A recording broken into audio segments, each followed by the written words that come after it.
Welcome back to Daily Flash. I'm Mitch English. Generally speaking, moms are usually the parent that handles the majority of the child care responsibilities and more likely to alter their routines to help accommodate at-home e-learning or stay at home with sick kids, right?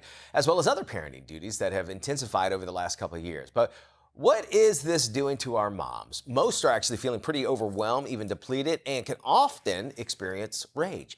Our next guest, Florence Romano, child care and village advocate. She's also the author, and she's here to share some advice to help moms address that rage before there is an explosion. Florence, there's no doubt that moms do it all. First off, welcome to the show.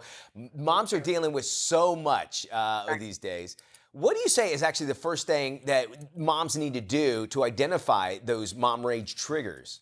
Well, moms have disproportionate responsibilities compared to their partners a lot of time. There's endless clutter and there's mess and there's social isolation and anxiety and stress and whining kids and a mess everywhere and a lack of personal time and everyone's touching you all the time. So not to imagine also the sleep deprivation. So we've got a lot of things that add up.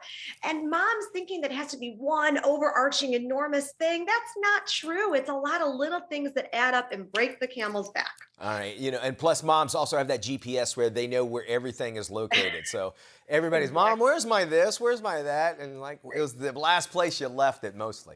All right, Right. it's actually important for us, in all seriousness, to acknowledge those feelings of rage and they Right, right. represent. And why is that so important for us to represent those?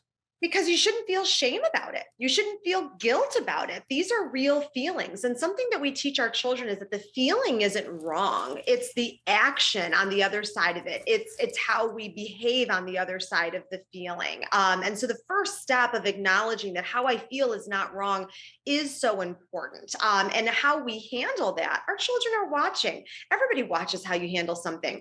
But one mom just said to me the other day, I'm noticing that my kid is starting to pick up my bag habits after I say something that I didn't mean to say. And it's okay for kids to see that you mess up, that you make a mistake. They're going to do it too. But acknowledging that and then turning it forward, that's the important lesson there. All right, as a husband, as a dad of four, I learned if mama ain't happy, ain't nobody happy, and that's kind of unfair, but Right. it plays a part. All those reasons that you just gave, but there are strategies that we got to have so that we can Right. actually cope with this anger. And if you Right. think about it, as a guy, I understand that anger is the easiest emotion to exert, but the hardest to control. So give me some strategies that I can get from this, but mothers mainly. One of the main things, yes, you can pause and take a deep breath. But one thing that people laugh at when I say, but it's so true, you can scream into a pillow. We've heard that for years that people say you're going to do that, but you could do that.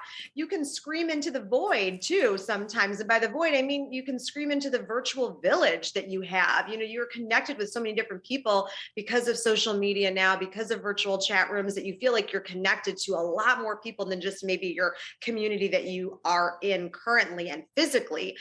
In Chicago, we have something called a rage room. I don't know if you do, but you can go and actually break plates and glasses Oh yeah. and all sorts of things and get your anger out. So it's not wrong to actually allow that release, because that's going to be the thing. That release is going to be what allows you to fight another day, to survive another day. Okay, so it sounds like I'm getting from you is because there are some experts say you should hold that in and that sort of thing, but it seems like it's going to come out in some way, right? Right. And then you regret how it comes out sometimes because you let that really long fuse blow up eventually. Yeah. So releasing it is important. And again, it's about identifying what is it that's causing this and then not letting it build up so much, letting Sure. it release as it's needed. All right, make sure talking too is very important.